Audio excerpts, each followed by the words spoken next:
Então, abra sua Bíblia aí no texto que nós lemos. Vamos meditar aqui brevemente nesse texto, antes de nós iniciarmos os períodos de oração. Mateus, capítulo de número 4. Texto muito conhecido dos irmãos, mas Deus pôs esse texto no meu coração para que eu e você pudéssemos aprender a vencer com Jesus. Nós devemos aprender a vencer com Jesus. Mateus capítulo 4. Eu quero que os irmãos, baseados no texto, entendam algumas coisas. Primeiro, que a tentação para Jesus, a dificuldade, a luta, não se resumiu só a este episódio que nós lemos. Desde que ele nasceu, toda a vida de Jesus foi consagrada a Deus.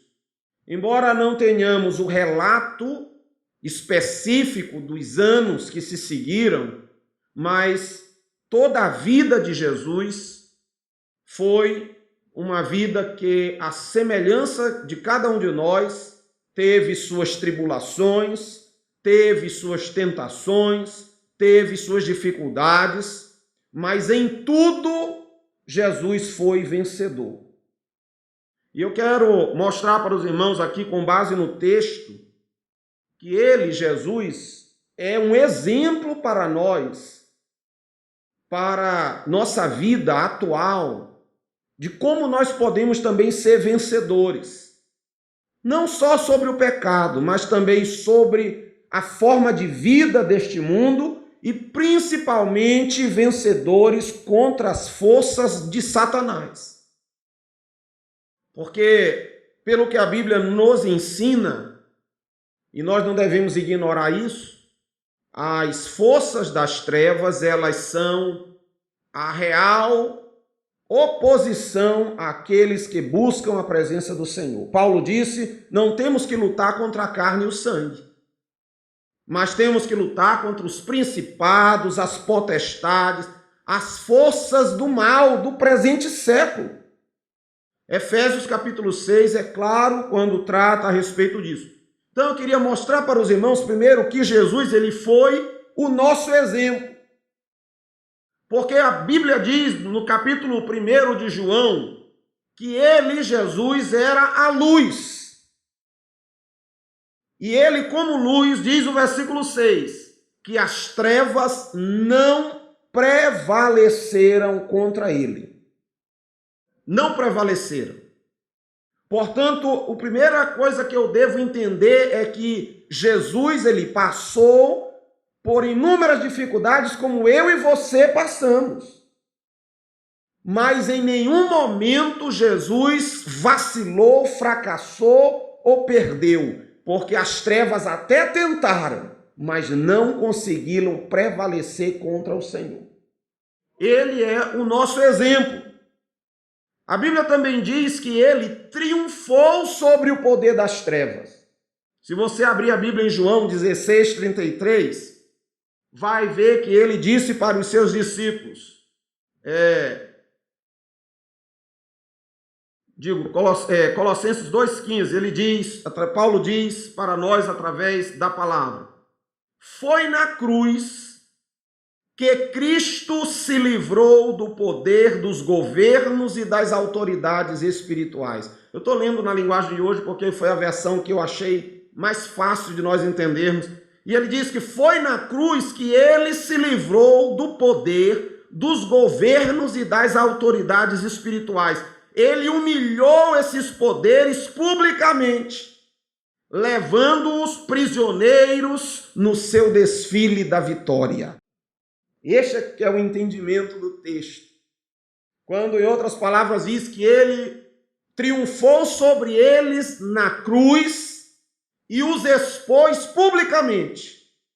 Na época que Jesus vivia, os grandes conquistadores, generais, reis, etc., quando tinham prisioneiros, costumavam trazê-los por último no comboio quando entravam nas cidades.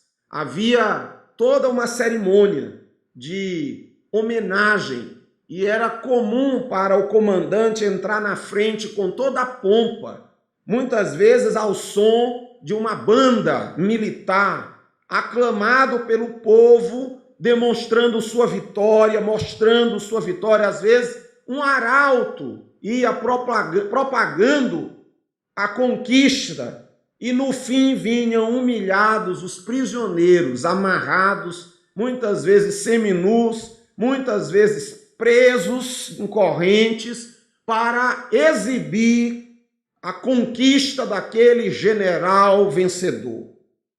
E quando Paulo expressa em Colossenses 2,15, ele diz que o que Cristo fez foi tão tremendo, foi tão terrível para as trevas, que na imagem que Paulo quer dizer, é como se Jesus tivesse triunfado deles publicamente e quando entrou triunfante os trouxe presos e humilhados, porque o Senhor nos deu o exemplo.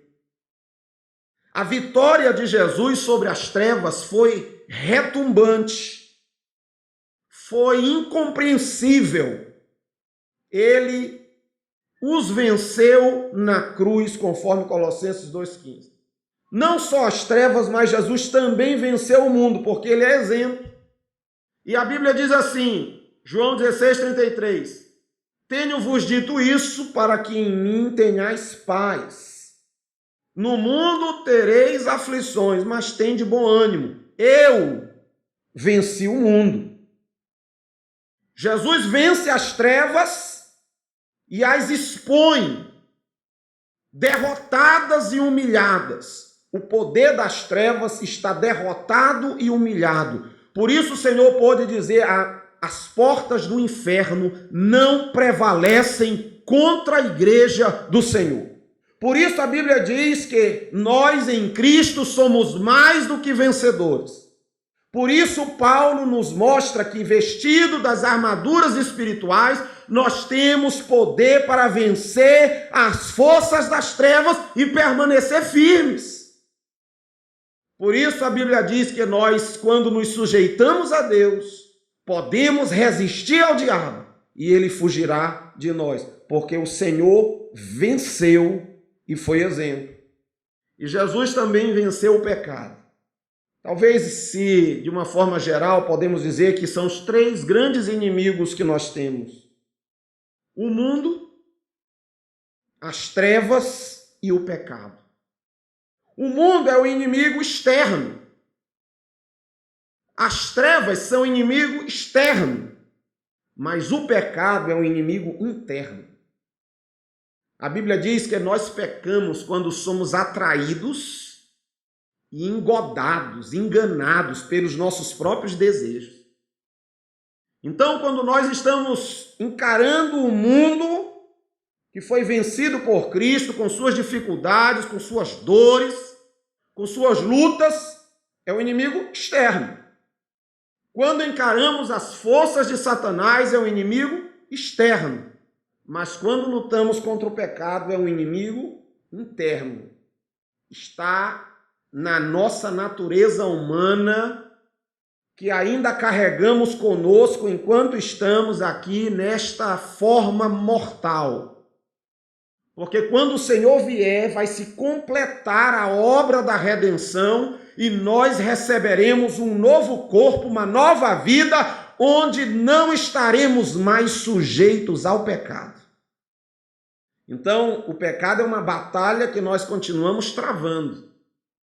Mas a Bíblia diz que ele nos deu exemplo. Veja o que diz Hebreus 4,15. Porque não temos um sumo sacerdote que não possa se compadecer das nossas fraquezas.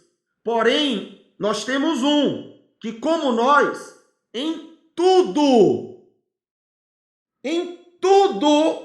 foi tentado, mas sem pecado. Eu quero lembrar aos irmãos que quando Jesus lutou contra o mundo, quando ele lutou contra Satanás e quando ele lutou contra o pecado, Jesus tinha feito uma escolha. E a escolha que ele fez foi de viver plenamente a sua natureza humana para ser exemplo. Quando Jesus viveu na terra, desde o momento em que ele decidiu que ele iria encarnar como uma criança, que ele iria nascer como um ser humano, quando ele decidiu que ia carregar consigo a natureza divina, da qual ele nunca abriu mão, Jesus nunca deixou de ser Deus, ele é Deus desde sempre. Nesse sentido, ele não pode se anular, porque é a realidade mais verdadeira que existe, é a verdade mais certa, que ele é desde o princípio e ele será para sempre. Quando o escritor sagrado diz que ele é o mesmo ontem, hoje e eternamente, esta verdade é uma verdade que não pode mudar. Esta é uma verdade tão plena que ela é mais duradoura do que os céus e a terra. Porque a Bíblia diz, passará o céu e a terra, mas as palavras dele nunca hão de passar, porque ele é para sempre. Quando Jesus decidiu vir para cá, ele decidiu não deixar a sua natureza de Deus, mas não utilizar as suas prerrogativas divinas para viver como nós vivemos, exatamente igual a nós. Quando eu leio o texto de Mateus, eu entendo que nós também, irmãos, podemos vencer. Nós também podemos vencer essas lutas. Porque se você olha o texto sagrado, você vê expressões como a de Paulo em 1 Coríntios 15, 57, quando ele é claro que diz assim, mas graças a Deus que nos dá a vitória por nosso Senhor Jesus Cristo. Então nós precisamos entender que Jesus foi o exemplo. Não houve vantagem para Jesus. Às vezes alguém diz, Jesus passou porque era filho de Deus. Sim, sempre foi, nunca deixou de ser. Mas Filipenses capítulo 2, versículo 6, diz para nós claramente que ele existia em forma de Deus, mas não se atrelou ao fato de ser Deus. Mas ele, em obediência ao Pai, se humilha a si mesmo e se forma homem. E como homem, não quis usar sua prerrogativa de dizer, sou filho de Deus, todo mundo tem que me obedecer, que facilitar a minha vida. Não. Diz a Bíblia que ele tomou a forma de servo e como servo sofreu todas as dores e dificuldades até a morte. Ele escolheu fazer assim. Desde o dia em que Jesus nasceu até o dia da sua morte, embora sendo Deus, ele abriu mão das prerrogativas, do poder, das vantagens que a sua natureza divina tinha para viver plenamente a vida como ser humano, guiado, dirigido, movido pelo Espírito de Deus.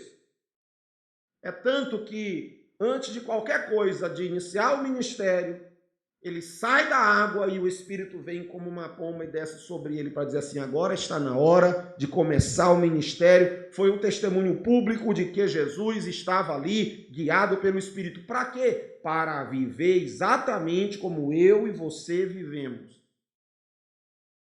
Se algum de nós pode dizer assim, temos vitória, a vitória é por causa da mão do Senhor. Se nós dizemos somos derrotados, estamos em luta e dificuldade, é porque de alguma forma não estamos nos amparando em Deus, porque Jesus viveu amparado em Deus e foi vencedor em tudo. Em tudo. Sobre o mundo, 1 João 5,4 diz assim para nós, todo que é nascido de Deus vence o mundo. E esta é a vitória que vence o mundo, a nossa fé. Nós temos como vencer o mundo. Como? Pela fé. A Bíblia diz que o justo viverá da fé. E se ele não tiver fé, Deus não se agrada nele, porque há uma coisa que agrada a Deus, que é nós crermos que ele existe, que recompensa os que o buscam. Você e eu não estamos aqui em vão.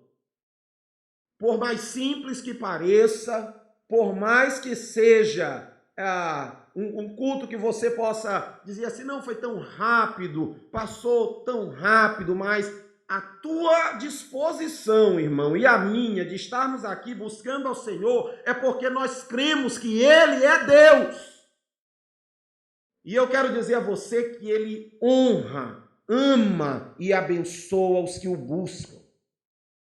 É a palavra que diz. Quanto à vitória sobre as trevas, Tiago 4,7 é claro e diz para nós, sujeitai-vos a Deus e resisti ao diabo e ele fugirá de vós. Muitas vezes nós tomamos na nossa vida só o resistir ao diabo. Os irmãos já notaram? Que é fácil na luta, quando você vai aconselhar alguém, aí você diz, resiste ao diabo, Deus vai te dar vitória. Mas antes de tudo, eu preciso me sujeitar ao Senhor. É a minha sujeição a Ele que faz com que eu vença o diabo e o diabo corra de mim. Não é a minha presença, é a presença do Senhor. Não é a minha força, é a força do Senhor. Quem está por trás de mim é que garante que o inimigo vai fugir. Às vezes você olha aqueles desenhos animados engraçados, que aparece um perigo, um animal muito feroz, um cachorro muito feroz ali, latindo para um bichinho pequenininho que está ali todo encolhido, de repente ele não olha, mas aquele cachorro pega um susto e foge. Aí às vezes o pequenininho levanta ali com toda espanteio. Quando ele olha para trás e vê quem é que estava atrás dele, havia um outro maior, né, que tinha realmente o poder para espantar. Quando nós estamos perto do que é maior, todo perigo se vai, irmãos, porque não está em nós a força nem o poder, está no Senhor que nós servimos. Quando nós queremos vencer o mundo, a vitória vem pela fé. Quando estamos lutando com as trevas, nós estamos perto do Senhor, as trevas não perdem. Não dá para ficar. Por isso, nós não deveríamos nos preocupar tanto com outras coisas. A preocupação central é estar sujeitos a Deus. É a única coisa que você dá de todas as regras que alguém possa lhe ensinar, se sujeitar a Deus é a básica. Porque não adianta você pegar a Bíblia, abrir no Salmo 91, ficar falando pela casa toda, se você não se sujeita ao Senhor. Se você não procura agradá-lo. Se você não anda em obediência, não está em oração, não anda buscando ao Senhor, não há fórmulas, não há regras na vida espiritual. Não há crendices nem fórmulas. O que há é a presença poderosa do Deus vivo em nossa vida. Se eu me sujeito ao Senhor, se você se sujeita ao Senhor, o maligno não toca em você. E aí, Apocalipse 12:10 mostra ainda sobre isso. João tem a visão no Apocalipse, e na visão ele olha uma grande multidão, e naquela multidão, versículo 11 do capítulo 12 de Apocalipse diz que aquela multidão venceu Satanás, venceu as trevas, venceu o acusador dos irmãos, pelo sangue do Cordeiro e pela palavra de seu testemunho, não amaram a sua vida até a morte. A vitória para nós em Cristo. Você não vai vencer as trevas com as suas forças, com a sua inteligência, com o seu esforço pessoal. Não dá para vencer com estas armas humanas. Não dá para vencer. Uma vez, Jesus estava pregando ali a uma multidão e os seus discípulos o ajudavam a ministrar curas e libertações. E um pai trouxe um jovem epiléptico para que os discípulos orassem e o libertassem da doença. E os discípulos, então, aquele jovem, na verdade, tinha manifestações epilépticas, mas era um demônio que agia nele e o pegava aquele jovem, tirava ele da sua consciência, ele ficava agitado e muitas vezes o diabo jogava ele no fogo para o matar ou na água para o matar. E aquele pai levou o filho aos discípulos e os discípulos oraram e repreenderam, mas não puderam. E foram até o Senhor para que o Senhor lhes explicasse. E aquele pai trouxe aquela criança para Jesus. Quando o demônio chegou na frente de Jesus, não aguentou. Logo ele se estribuchou ali e Jesus repreendeu aquele mal e libertou o menino. Aí eles perguntaram, Senhor, por que a gente não pôde? Jesus disse, porque algumas situações só se expulsa com oração e jejum. Ou seja, quando nós estamos ligados no Senhor, quando estamos com Ele, porque o poder, irmãos, não está em nós. Você quer vencer um vício?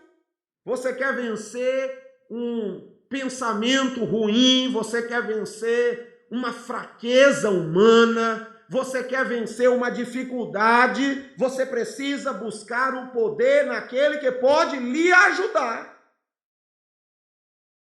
Porque você vai buscar muitos recursos humanos.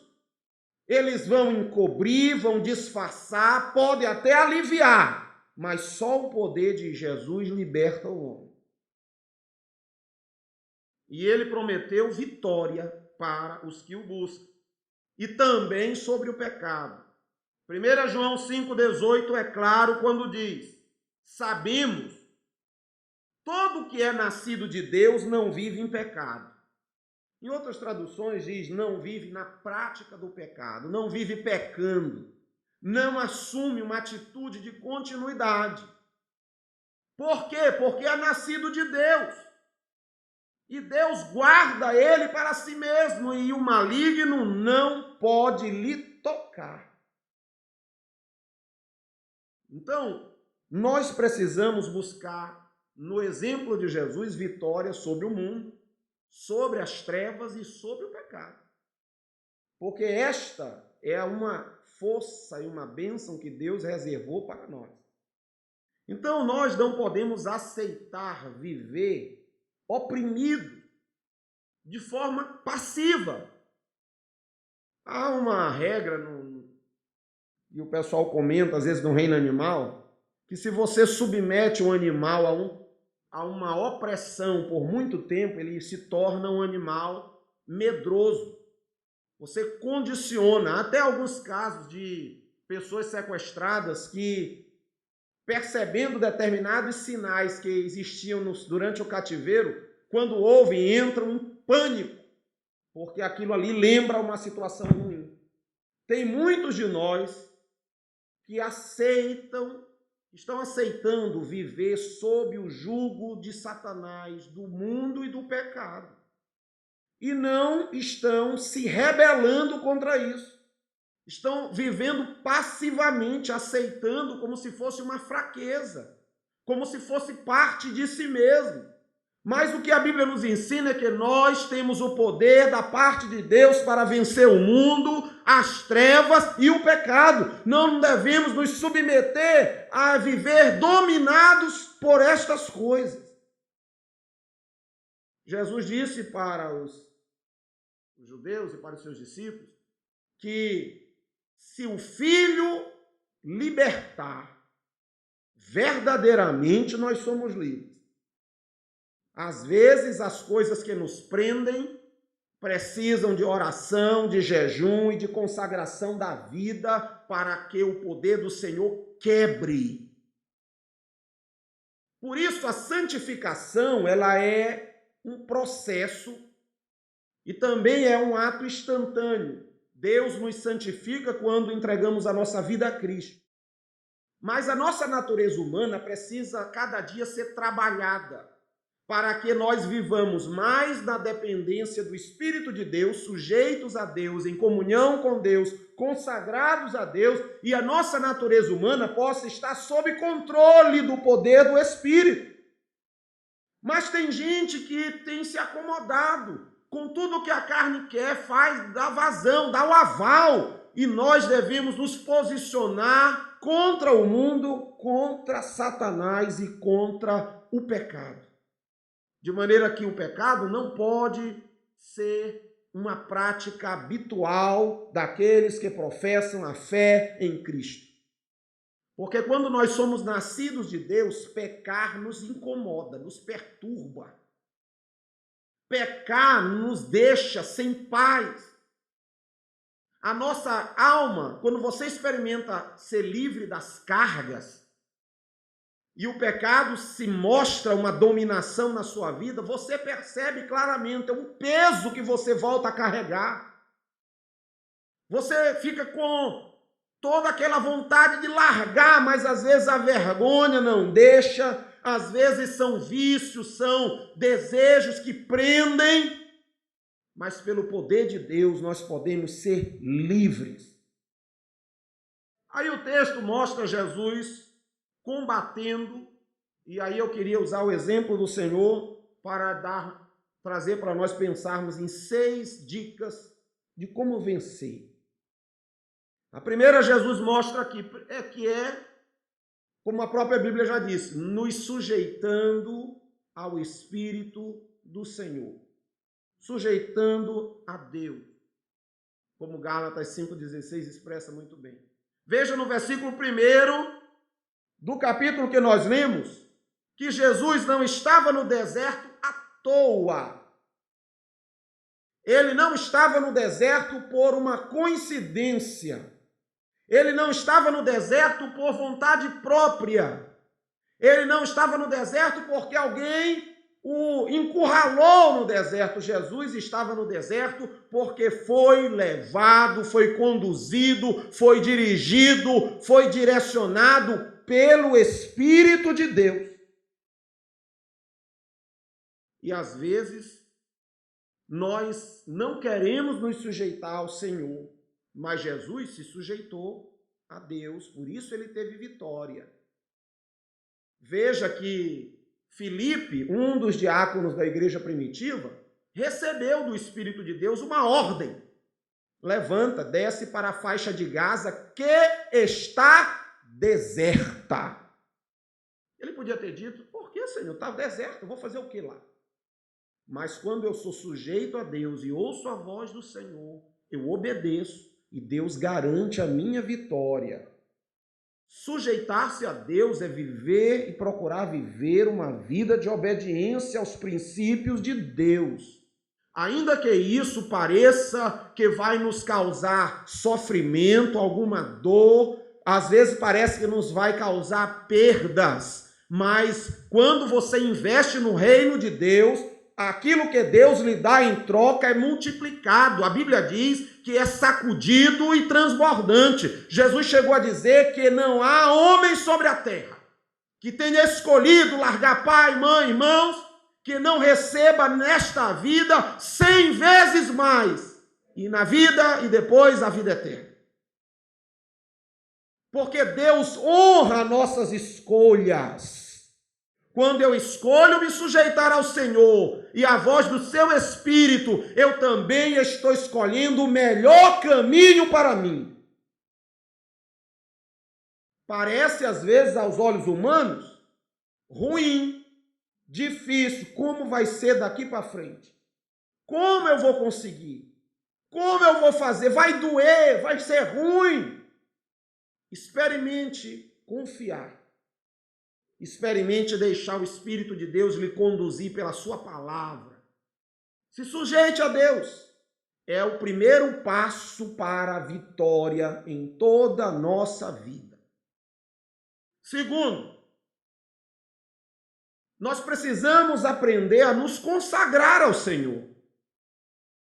Porque se eu vivo longe de Deus, eu vou ter dificuldade de obedecer a Ele e vou ter dificuldade para que eu veja a sua manifestação poderosa em minha vida. Eu preciso ter o hábito de me consagrar ao Senhor. Veja que quando Jesus vai para o deserto, ele estava jejuando 40 dias e 40 noites. Orando, jejuando.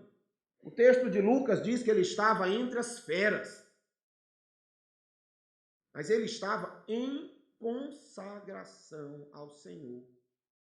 Às vezes você quer ter vitória, não ora, não vem para a igreja, não louva a Deus, Deus lhe dá um talento, às vezes você nem em casa sozinho, às vezes tem vergonha da sua própria voz, pelo menos no chuveiro, irmão.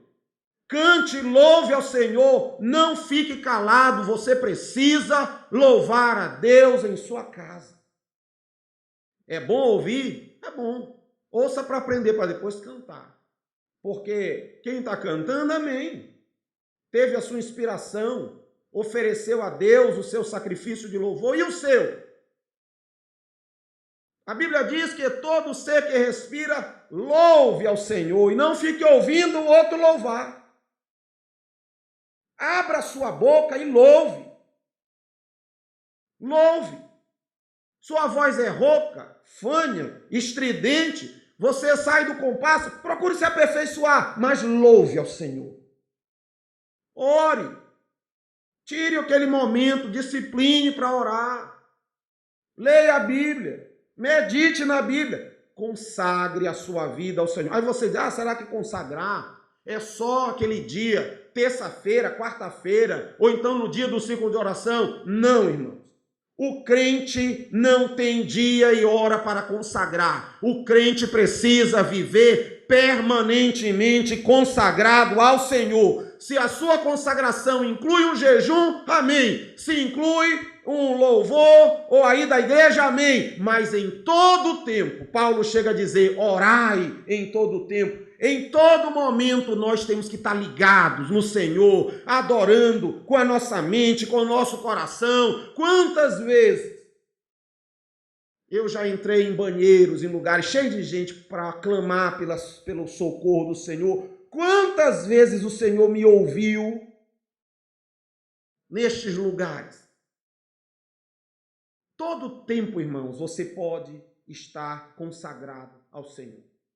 O que Jesus nos ensina aqui é que para nós enfrentarmos as lutas da nossa vida, precisamos estar consagrados ao Senhor.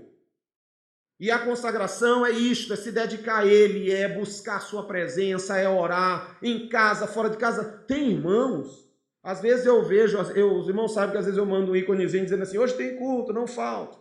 Aí no privado, às vezes eu recebo a resposta de alguém, hoje eu não vou por causa disso. Hoje eu não vou por causa daquilo. Hoje eu não vou por assim. Toda desculpa tola é razão para não estarmos na presença de Deus. Às vezes você tem dificuldade de orar sozinho em casa, tem dificuldade de buscar Deus em casa e não vem nem para a igreja. Não se esforça. Mas Jesus, irmãos, foi 40 dias no sol quente do deserto, na noite fria do deserto, vivendo o perigo dos animais, mas ali Jesus estava entregue pela fé nas mãos do Pai. A fome não lhe atingiu, as feras não se aproximaram, o frio não lhe cortou a alma, não lhe fez desistir, foi difícil, foi duro, mas ele permaneceu porque precisava estar em consagração ao Senhor. Às vezes a gente quer viver só no prazer da vida. Come demais, bebe demais, só quer viver viajando. Tem dias e dias para fazer uma tarefa, mas quer ir na hora do culto. Está errado, irmão. Deus conhece o propósito do nosso coração. É melhor você dizer para ele, Senhor, não quero ir no culto hoje. Não vou. Do que ficar dando desculpa. Porque você dá desculpa para o homem, mas para Deus você não dá desculpa. Mas eu quero dizer a você, fique alerta. Porque o que o inimigo quer é nos tirar da presença de Deus, é nos afastar. Porque nos afastando, ele quer tragar. Paulo, o escritor sagrado chega a dizer que ele anda a derredor de nós, como um leão, rugindo, procurando quem possa tragar. Quem está perto de Cristo, o anjo do Senhor está ao redor. Há uma barreira que Deus coloca entre nós e as ações. O inimigo pode até rugir como leão, mas o verdadeiro leão é o Senhor. Diz a Bíblia que ele é o leão da tribo de Judá, e dele e nas mãos dele está o comando. Se eu estou sujeito ao Senhor, consagrado ao Senhor, as intempéries estão acontecendo, mas nós permanecemos firmes. Jesus disse assim, que ninguém está livre de tribulação. Ele chegou a dizer que o ser humano, como qualquer outro, é como a casa, vai sofrer o vento, granizo, temporal, vai bater o rio na casa, só tem uma diferença. Quem está nele está firmado e não cai. Não cai. Está firme, porque tem uma vida consagrada. Segredo de vitória. Terceiro, eu e você precisamos compreender a nossa posição no reino de Deus. Quem nós somos. Observe que um dos fundamentos da tentação de Satanás nos dois primeiros momentos, isso aqui, irmãos, é só o que o narrador do Evangelho descreveu. Eu entendo que os irmãos compreendem perfeitamente que não foi só isso que Jesus foi tentado. Mas, dentro disso, percebam que nas duas primeiras tentações, o diabo inicia dizendo, se tu és o Filho de Deus. Em outras palavras, Jesus talvez estivesse sendo questionado quanto àquilo que ele mesmo estava vivendo. Será que a obra vai dar certo? Eu vou cumprir? É isso mesmo? A natureza humana, muitas vezes, tem seus temores. E eu creio que Jesus viveu tribulações e muitas vezes foi abatido pelas perseguições, mas buscava a força no Senhor. Jesus, ele era sujeito ao Pai, consagrado ao Pai, e nisto ele obtinha força para vencer. Mas o crente deve conhecer qual é o seu lugar em Deus. Olha, se tu és o Filho de Deus. Às vezes, irmãos, nós não conhecemos o lugar onde nós estamos, quem nós somos.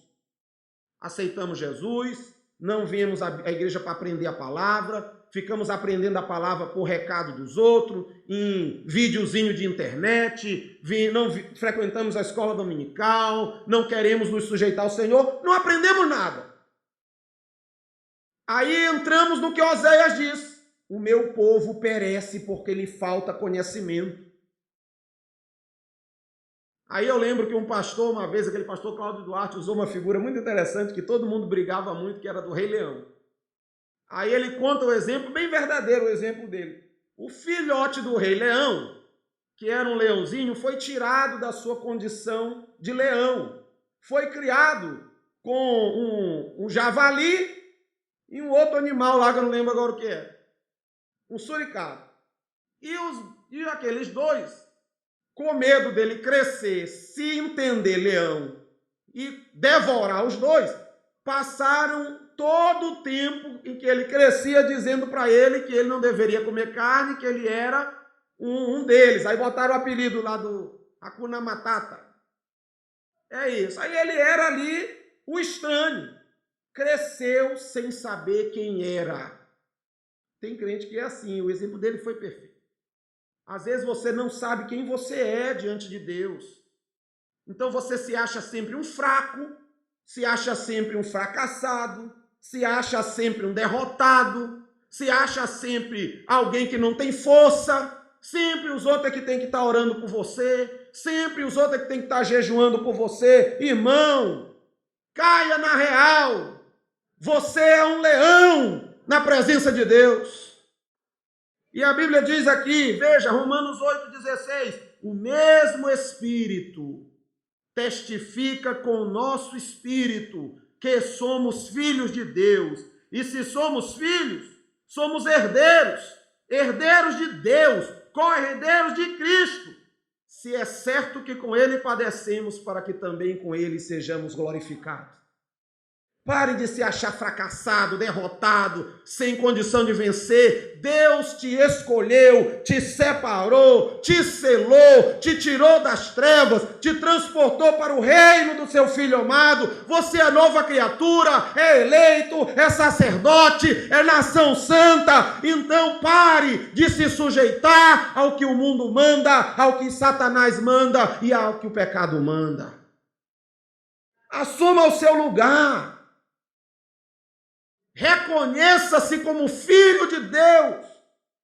Diga não para o pecado, não para as trevas, não para o mundo. Viva pela fé no Senhor, porque você é uma nova criatura em Cristo. Quarto, Deus nos deixou essa lição para nos mostrar que nós devemos ser dependentes de Deus e não de nós mesmos. Veja que uma das coisas pelas quais Jesus foi tentado foi para que utilizasse de um artifício de sua natureza divina para matar a fome, porque depois de 40 dias ele sentiu fome. E ali o inimigo quis, com astúcia, fazê-lo quebrar a sua própria regra e o propósito para o qual ele tinha vindo. Porque se os irmãos perceberem, há um paralelo entre a tentação de Jesus nos 40 dias no deserto e a tentação de Israel 40 anos no deserto. Tudo que Deus mandava a Israel, eles reclamavam, murmuravam e faziam diferente. Deus mandava comida, eles não estavam satisfeitos, queriam outra coisa. Deus mandava água, não estavam satisfeitos. Era um povo rebelde, era um povo desobediente, era um povo que não queria se sujeitar. Aí Satanás quis que Jesus entrasse no mesmo caminho. Jesus disse, transforma a pedra em pão. Transforma a pedra em pão, para satisfazer teu desejo, para mostrar que tu é filho de Deus. Aí Jesus veio para ele, nem só de pão viverá o homem, mas de toda a palavra que vem de Deus. Em outras palavras, ele disse, eu não passarei na frente, eu estou sujeito a Deus, a minha providência, o meu socorro, o meu amparo vem do Senhor. É tanto que quando a tentação foi encerrada, foi vencida, diz a Bíblia que os anjos vieram para servir ao Senhor. O termo que diz no grego original é servir como garçons servem. Foi um servir literal. Um milagre, porque Jesus preferiu depender do Pai do que depender das suas próprias forças. Nós muitas vezes não vencemos porque queremos fazer as coisas que Deus precisa fazer. Ao invés de buscarmos nele, nós queremos resolver conflitos entre nós. A gente não quer se submeter à palavra. A gente prefere, o irmão fez isso, eu vou fazer, aí vai por trás e massacra e faz, e quer puxar o tapete. Irmãos, isto não é próprio dos que são nascidos de novo. Quem é nascido de novo, espera no Senhor. Porque às vezes Deus não quer te dar um pão vindo de pedras, Deus quer te dar um pão vindo da padaria do céu. Podia ser fácil para Deus, no deserto, fazer brotar plantas frutíferas, como ele fez brotar aquela que cobriu a testa de Jonas. Aquele que protegeu a careca de Jonas do sol. Havia tantas maneiras, mas Deus tem para nós o melhor e às vezes nós não entendemos. Nós nos apressamos para comer aquilo que é da terra, às vezes até o que é ruim, porque não sabemos esperar o pão que vem do céu, da presença do Senhor para nós. Somos apressados, desobedientes, mudamos a ordem de Deus achando que queremos agradá-lo do nosso jeito, fazemos como Sara. Deus deu uma promessa. Como o tempo não chegava e ela era uma crente vacilante, resolveu ajudar. Abraão, olha, acho que a promessa não é bem assim não. Olha, a gente pode ter um filho também da escrava, mas Deus tinha sido claro, dos teus lombos. É de Sara, A descendência é de Sara. Ela quis ajudar. Empurrou a escrava para Abraão, deu todo aquele problema que deu, porque não soube esperar. Atrapalhou o tempo, a hora. Se você quer ter vitória, dependa de Deus. Dependa de Deus. Busque, ore e clame. Claro, tem o que nós fazemos, a nossa parte. Mas você precisa aprender a depender de Deus, como Jesus dependeu. Ele não quis a experiência das pedras, porque ele estava esperando aquele suprimento que vinha do alto. Quinto lugar, confiando plenamente em Deus e no socorro que ele manda, que nós vamos ter vitória. Veja que às vezes nós queremos agir como o diabo queria colocar Jesus. Ele levou Jesus para o pináculo do templo e disse assim: olha, se tu é filho de Deus, te atira daqui, te lança aí. Aí está prometido que ele vai te amparar, te guardar. Irmãos, nós temos que ter muito cuidado com as dúvidas, porque muitas vezes nós duvidamos de Deus e queremos agir do nosso jeito para que Deus faça como a gente quer. E nisso nós acabamos nos prejudicando. Precisamos confiar plenamente em Deus, que Ele é o nosso socorro. É socorro bem presente na angústia. Não devemos querer provar o Senhor. Querer estar duvidando daquilo que Ele provê para nós, como Israel fez. Olha, Israel saiu do Egito, estava com fome, Deus manda o maná.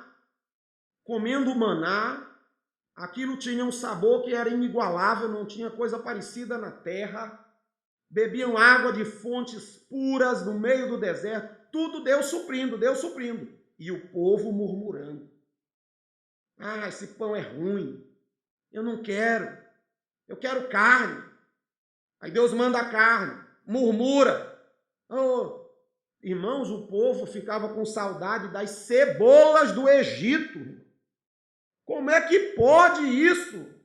Veja como nós somos ingratos, desobedientes, vivemos nos atirando para que Deus dê o jeito dele para resolver nossas desobediências, nossas insatisfações. Como é que alguém pode abrir mão do alimento do céu com gosto de bolo de mel para desejar a cebola amarga e fedorenta do Egito, irmão? Como é que pode, irmão? Só o ser humano mesmo, que parece assim, que não tem a cabeça no lugar, mas graças a Deus, que o Espírito de Deus já tirou esta venda dos nossos olhos. E nós agora podemos enxergar claramente no Senhor e saber que é confiando nele que nós temos a vitória completa. Jesus diz: não provoque o Senhor, tenha certeza, não tentarás o Senhor teu Deus. É como se Jesus dissesse assim: eu tenho certeza que o meu Deus me guarda, não preciso botá-lo à prova. Eu já estou seguro que ele me guarda, porque já há a palavra para dizer isso aí para mim. E por último, para encerrar, que eu sei que os irmãos já estão cansados, mas nós devemos, antes de tudo, buscar o reino de Deus. Na última tentação, o diabo pegou Jesus, alguns que entendem que foi numa visão, e em um lugar alto, em um monte que provavelmente era um dos maiores daquela época, daquela região. Eu sei que de uma forma sobrenatural, ele mostra para Jesus todos os reinos do mundo, cujos homens eram dominados por ele mesmo, viviam na desobediência, na guerra. Claro que deve ter mostrado as glórias, os confortos, as riquezas, os prestígios, os aplausos que atraem tanta gente. Jesus olha para ele e diz: vai embora. Só a Deus eu vou adorar, só a Ele nós devemos dar culto. Ou seja, em outras palavras, ele está dizendo: eu vou buscar o reino de Deus e a sua justiça, o resto do Senhor me acrescentará. Tem tanta gente que se deixa levar pelas coisas desta vida, deste mundo, buscam sempre as primeiras coisas, querem sempre o mundo e a matéria e deixa Deus em segundo plano. Você quer ter vitória? Coloque Deus em primeiro lugar na sua vida. Não há jeito de você vencer se Jesus não estiver no centro. Você vai correr, vai bater a cabeça, você vai se acidentar gravemente, você vai viver se arrastando espiritualmente, não vai encontrar vitória, porque a nossa vitória está nele. Por isso Jesus disse logo para Satanás, não adianta tu me mostrar nada disso, não é do meu interesse.